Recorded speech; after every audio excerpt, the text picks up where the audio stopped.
তো বন্ধুরা দেখো, আমার পুজো হয়েছে। আমি পুজো করে দেখো তোমাদের দেখাচ্ছি। এটা আমার বাবাকে আমি আরতি করেছি, তো সেই আরতির পরে তোমাদের দেখো। ওম নমঃ শিবায়, ওম নমঃ শিবায়। তো তোমাদের যদি ভালো লেগে থাকে অবশ্যই ওম নমঃ শিবায় বলে কমেন্টে জানিও। তো দেখো কেমন লাগছে আমার বাবাকে, মা সবাইকে আমি সাজিয়ে, আমার গোপসোনারা দেখো কি সুন্দর। অনেক দিন পরে দুটো গোলাপ দিয়ে আমি আমার সোনাতে সাজিয়ে দিয়েছি। আর সমস্ত দেবদেবীদের দেখো আমি সাজিয়ে গুছিয়ে সুন্দর করে। তো তোমাদের কেমন লাগছে আমার পূজা আরতি অবশ্যই কমেন্টে জানিও। তো এটা হলো আমার ঘিয়ের প্রতীক। তো আমি এটা সব সময় যে কোনো পূজা অর্চনায় ভালো দিন বসত আমি ঘিয়ের প্রদীপ জ্বালাই।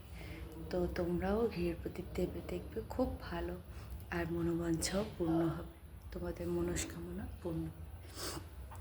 তো কেমন লাগলো আমার পূজা অবশ্যই জানাতে ভুলো না। তো এখন রাখি, টাটা।